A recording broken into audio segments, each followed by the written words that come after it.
And the famous Tabi'i, Uwais al-Qarni. You all know the story of Uwais al-Qarni. If not, then we'll summarize it briefly. Uwais al-Qarni was not a companion. He was a Tabi'i. He never met the Prophet ﷺ.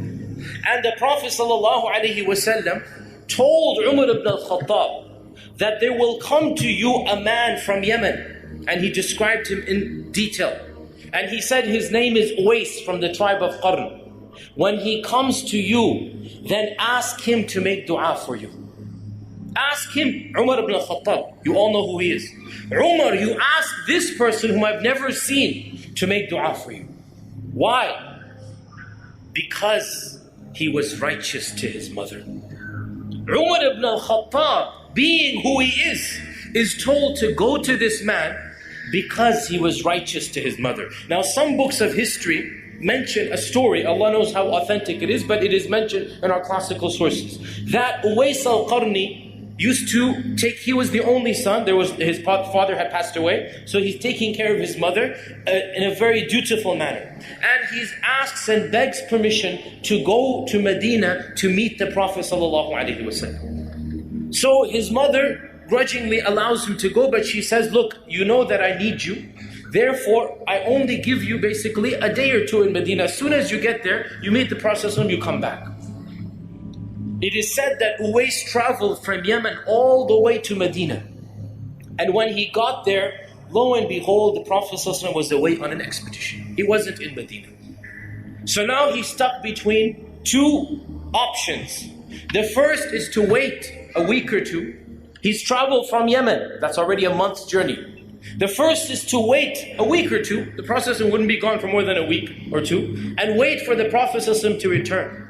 And if he did, he would be raised in status from a tabi'i to a sahabi. If he did, his status would forever be raised eternally. And the second option was, listen to my mother. What did he choose to do? We can guess. He chose to obey his mother.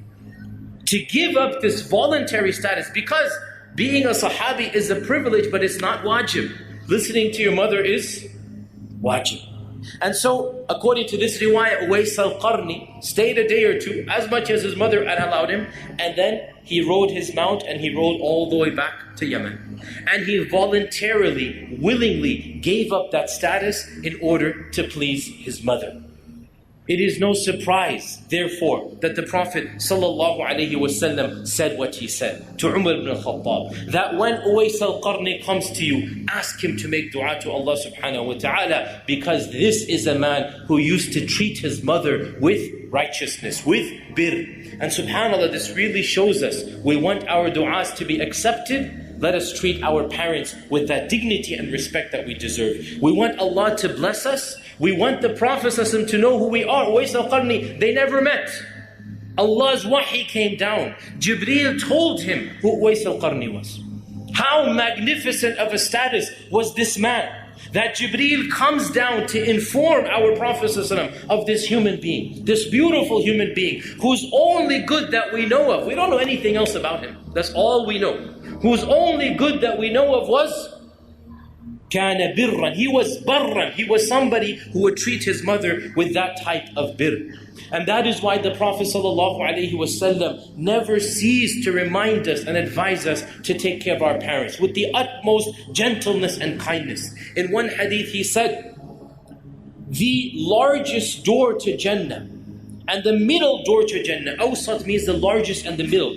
The largest door to Jannah that any person has is that of his parents.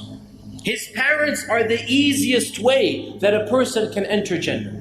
If you treat your parents with the respect and the love that they deserve, your easiest way to enter Jannah will be through that door. In yet another hadith, the Prophet ﷺ said, the pleasure of Allah is in the pleasure of the parents, and the anger of Allah is in the anger of the parents. The pleasure of Allah is in the pleasure of the parents, and the anger of Allah is in the anger of the parents. If your parents are happy with you, then even if you have other sins, Even if you're done other major problems, insha'Allah ta'ala, this is a source of expiation for you. This is a source of kafara for you. Once a man came to Ibn Abbas and he said to him, "Oh Ibn Abbas, I have done this and I have done that and I have fornicated and I have drunk wine." He basically did every sin in the book.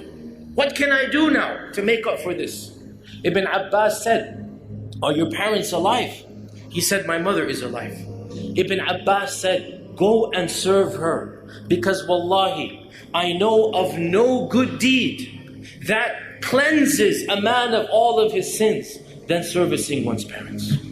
I know of no good deed that cleanses a man of all of his sins than serving one's parents."